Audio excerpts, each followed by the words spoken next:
Bapak Ibu sekalian yang dimuliakan Allah Subhanahu wa taala, tema yang ingin diusung di pagi hari ini adalah terkait dengan persiapan kita menuju bulan Ramadan. Nah, ini kalau ada snack saya sudah mulai teralihkan biasanya. Persiapan kita menuju bulan Ramadan yang itu datangnya tidak sampai 2 minggu lagi, atau mungkin kalau hitungan hari kurang lebih hanya 10 hari. Kita akan melalui hari-hari kita seperti biasa, lalu kemudian kedatangan tamu yang sangat istimewa yaitu bulan Ramadan. Kata Rasulullah SAW dalam salah satu sabda beliau, yaitu telah datang kepada kalian Ramadan, bulan yang diberkahi, yang Allah mewajibkan atas kalian semua berpuasa kepadanya. Pintu-pintu surga dibuka, pintu-pintu neraka ditutup, dan setan-setan akan dibelenggu. Nah, di dalamnya terdapat sebuah malam yang malam itu jauh lebih baik daripada 1000 bulan. Siapa yang dihalangi dari kebaikannya, na'udzubillahi min dzalik, maka sungguh ia terhalangi. Eman-eman deh kalau di dalam bulan Ramadan kita dihalangi dari kebaikan. Nah, Bapak Ibu sekalian, ada gambaran yang menarik dari Rasulullah SAW melalui hadis ini ya. Jadi akan ada satu bulan yang didatangkan secara khusus kepada kita, yang bulan itu punya keutamaan yang sangat luar biasa. Bulan itu punya kelebihan-kelebihan yang tidak dimiliki di bulan-bulan lain. Salah satunya adalah pintu-pintu surga dibuka dan pintu-pintu neraka ditutup.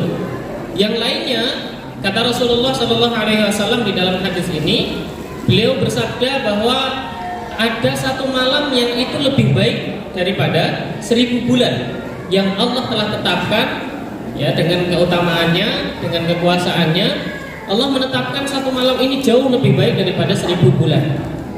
Tapi ada warning dari Rasulullah SAW di akhir hadis ini.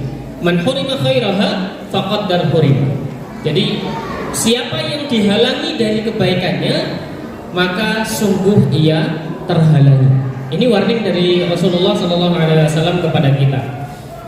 Ada sebagian orang yang kemudian dia terhalangi dari kebaikan-kebaikan di bulan Ramadan. Ada sebagian orang yang kemudian dia tertutup dari keutamaan-keutamaan yang ada di bulan Ramadan. Ada sebagian orang yang kemudian ketika dia berusaha dengan usahanya, tapi dia tidak mendapatkan apa yang dia inginkan kecuali apa yang dia niatkan. Banyak orang yang pengen masuk surga tapi niatnya bukan masuk surga. Banyak orang yang beribadah tapi niatnya bukan ingin mendapatkan keutamaan ibadah. Contohnya misalkan dia puasa tapi niat dia buat puasa itu bukan karena ingin diampuni.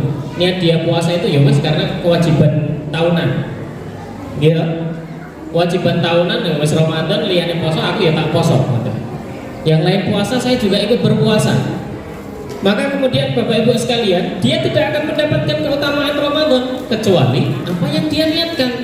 Kalau dia niatnya pengen menggugurkan kewajibannya saja, maka yang dia dapatkan itu.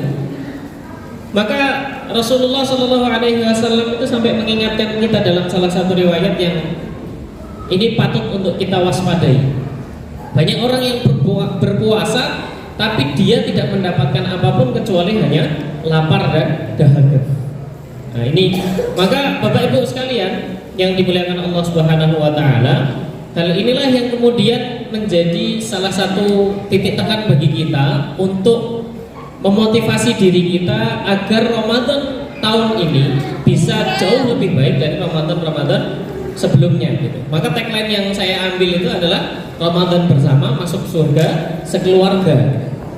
Jadi karena Bapak Ibu sekalian, momentum Ramadan ini adalah momentum yang sangat berharga bagi kita kalau kita ingin menyiapkan pintu surga untuk diri kita sendiri. Bahkan ada salah satu pintu surga itu yang dia diperuntukkan buat orang-orang yang senang untuk berpuasa. Ini baru satu pintu surga, belum pintu surga yang lainnya. Nah, maka Bapak Ibu sekalian, sebelum kita masuk bagaimana kemudian kita menyiapkan bagaimana Ramadan ini, maka kita harus memahami bahwa ternyata Ramadan ini melatih diri kita pada berbagai macam aspek. Baik itu aspek secara emosional, baik itu aspek secara sosial, baik itu aspek secara intelektual, baik itu aspek secara spiritual. Nah, Bapak Ibu sekalian yang dimuliakan Allah Subhanahu wa taala, pada aspek spiritual Allah Subhanahu wa taala melatih kita di bulan Ramadan ini sebagai sarana bagi kita untuk menabung kebaikan-kebaikan di buku amal kita. Jadi nanti itu ketika di akhirat setiap orang itu akan mendapatkan buku rapotnya masing-masing. Bapak Ibu kan kalau akhir semester itu mengambilkan rapot putra putrinya gitu. Itu kan nanti Bapak Ibu akan dijelaskan. Oh, ini Bapak Ibu putra putri jenengan ini punya keunggulan di sini. Yang perlu ditingkatkan ini. Bacaan Al-Qur'annya begini dan lain sebagainya gitu ya. Tapi kalau besok kita tidak dievaluasi apa yang harus ditingkatkan karena itu sudah final. Ibaratnya sudah mau lulusan kalau SD. Jadi ini buku rapot punyamu fulan.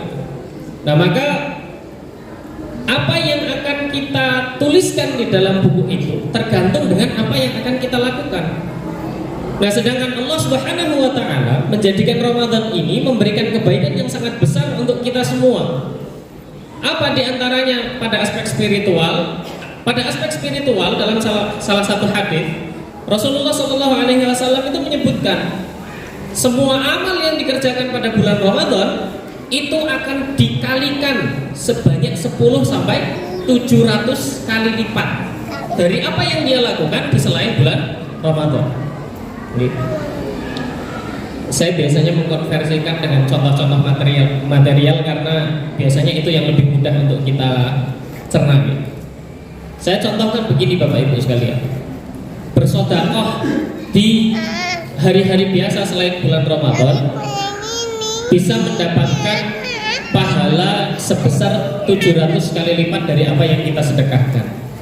Kalau kita bersedekah 1000 saja, maka kita akan mendapatkan balasan sebesar kurang lebih 700.000. Itu selain bulan Ramadan. Nah, ketika di bulan Ramadan pahalanya itu akan dikalikan 10 sampai 700 kali lipat. Jadi dari 700.000 yang kita dapatkan itu masih dikalikan lagi minimal 10 kali lipatnya. Jadi paling tidak kalau kita bersedekah di bulan Ramadan secara material nih, secara pragmatis berpikir gampangnya, kita bisa mendapatkan balasan senilai 7 juta yang bisa kita dapatkan dari dari sedekah berapa tadi? 1.000. Dari sedekah 1.000 kita bisa mendapatkan 7 juta. Itu yang paling kecil. Atau bisa jadi sampai yang paling besar dikalikan dengan 700 kali lipat. Ya. Berarti kalau tadi 700.000 dikalikan 700 itu jadi berapa? 9 juta. Kira-kira ya 490 juta. Nah, ini kalau kita mau berpikir pragmatisnya kurang lebih seperti itu. Tapi ya yang jadi orang Islam ya jangan sampai pikirannya cuma dunia, eman-eman. Karena tidak semua yang Allah berikan kepada kita itu dibalas di dunia. Allah itu membalas kita dengan 2 cara. Satu dibalas di akhirat saja, ya. Yang kedua dibalas di dunia dan akhirat. Kalau semuanya dibalas di dunia, itu banyak orang yang nantinya akan berantem. Contohnya apa? Orang yang dia sholat sunnah 2 rakaat sebelum sholat subuh itu mendapatkan keutamaan atau mendapatkan pahala itu seperti dunia dan seisinya. Kalau itu dibalas di dunia, nah kita ngaku-ngaku yang punya bumi ini,